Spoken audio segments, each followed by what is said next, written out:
Imagine the most powerful army in the world, armed with modern rifles, disciplined soldiers, and complete confidence, being completely wiped out by warriors carrying mostly spears. In just a few hours, more than 1,300 British soldiers vanished from the battlefield.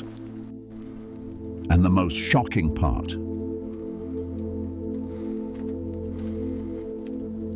they never saw the attack coming.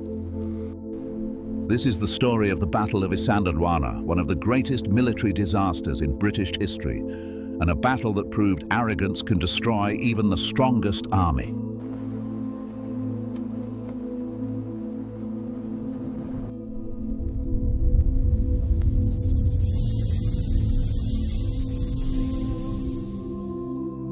In the late 19th century, the British Empire controlled vast parts of the world.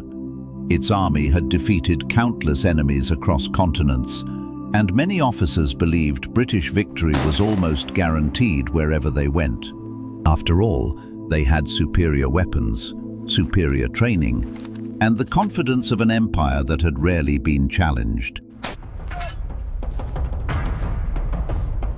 But in southern Africa stood a powerful nation, the Zulu kingdom.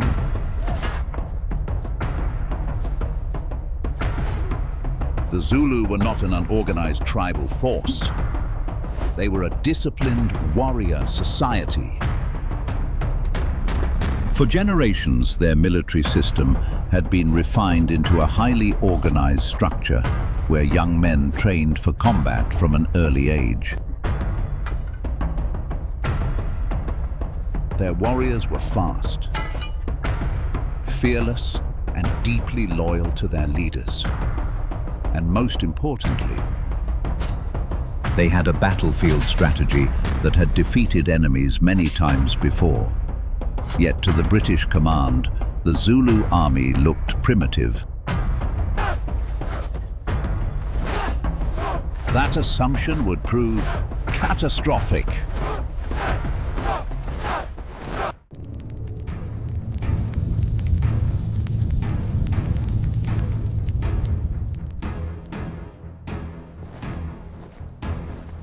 In January 1879, the British launched an invasion of Zulu territory.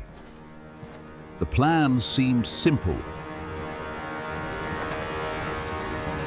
3 separate British columns would march into the kingdom, forcing the Zulu army into battle and crushing them quickly with superior firepower.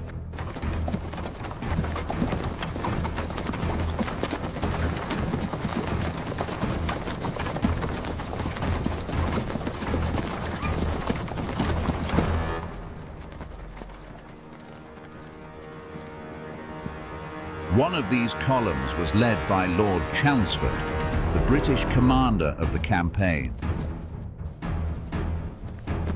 His forces moved deep into Zulu territory and eventually established camp near a strange and isolated hill called Isandlwana.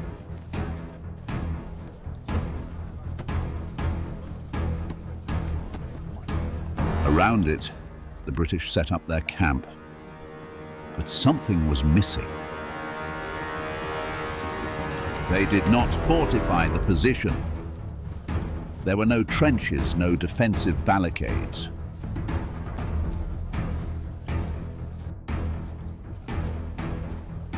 No wagon walls. Why? Because many officers believed the Zulus would never dare attack a modern British army in open battle. That assumption would become one of the greatest mistakes of the war.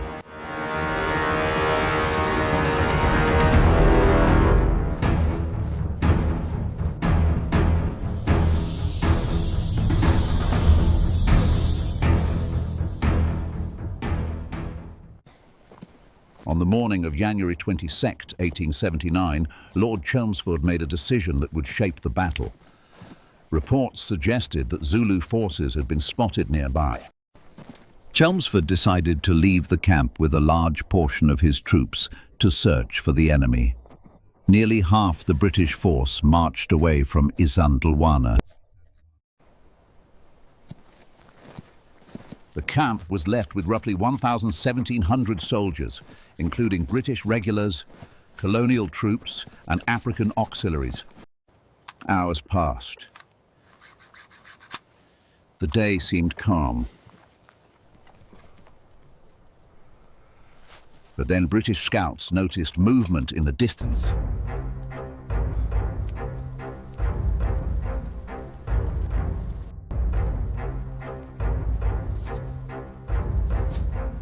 At first, it looked like shadows moving through tall grass. Then shapes began to appear.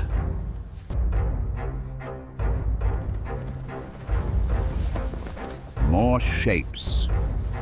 Hundreds of them, and then thousands.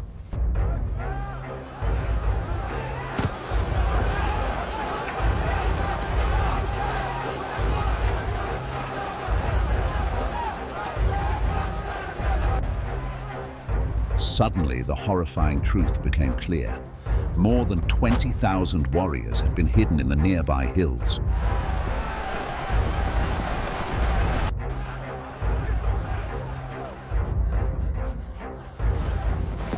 And now they were advancing.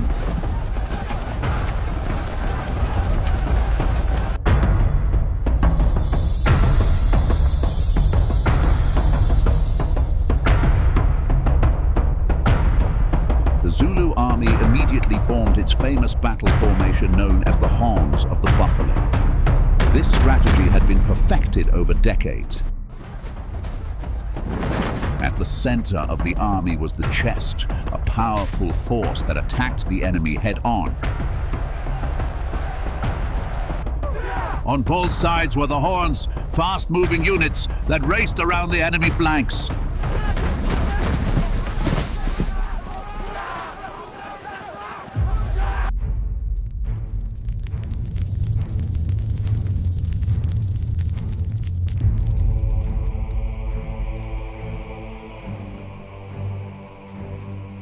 When the Zulu warriors began advancing across the plan, the British soldiers quickly formed firing lines. Their Martini-Henry rifles were powerful and accurate.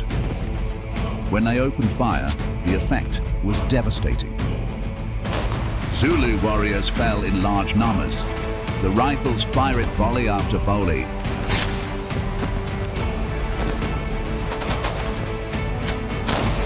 For a moment, it looked like the British firepower might completely stop the attack.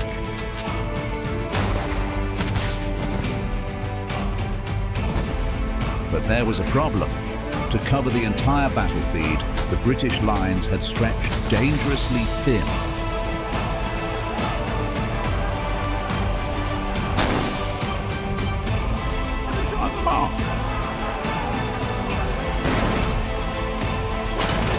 And the Zulu commanders immediately saw the opportunity.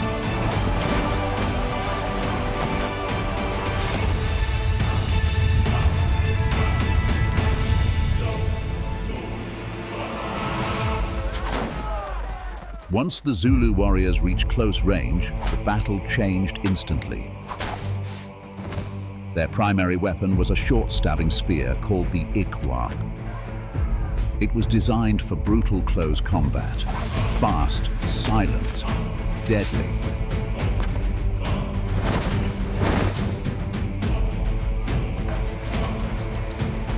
Some British units fought stubbornly, forming small defensive groups and firing until their last rounds were gone.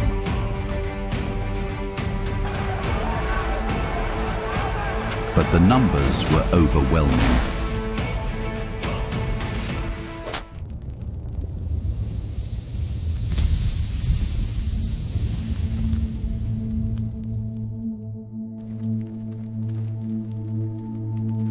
Within just a few hours, the British camp was destroyed.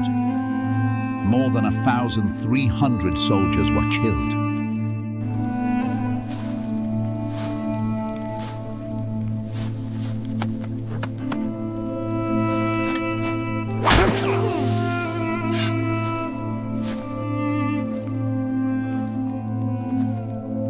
The The Zulu army had achieved one of the most stunning battlefield victories in colonial history.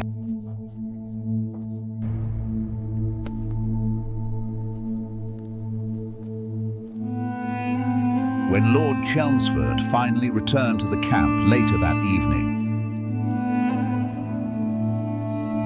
he found a silent battlefield. The British Empire had just suffered one of its greatest military disasters.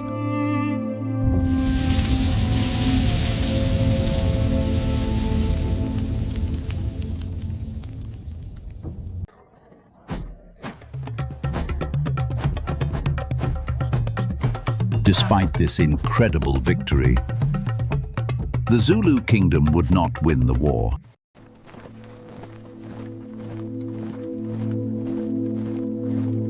The British Empire responded quickly. Massive reinforcements arrived. More troops, more artillery, and stronger defensive tactics.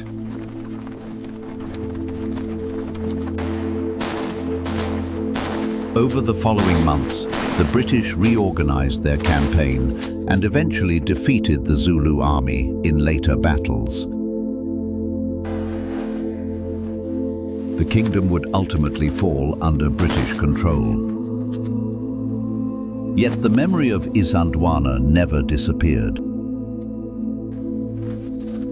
Because for one remarkable day, an indigenous African army defeated the most powerful empire on earth.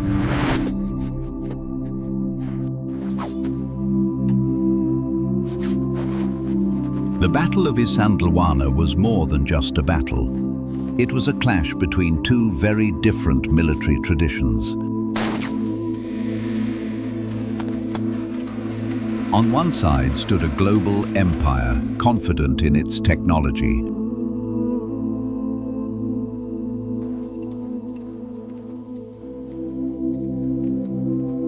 On the other stood a warrior nation, fighting with discipline, strategy, and determination.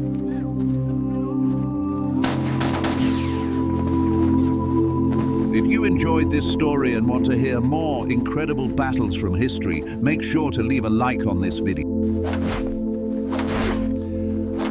It really helps the channel grow and reach more people who love history. And I'm curious about your opinion. Which battle in history do you think had the most shocking outcome?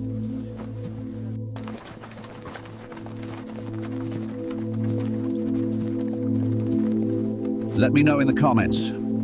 I would love to read it. And if you enjoy epic historical stories like this, don't forget to subscribe to the channel and turn on notifications so you never miss the next video.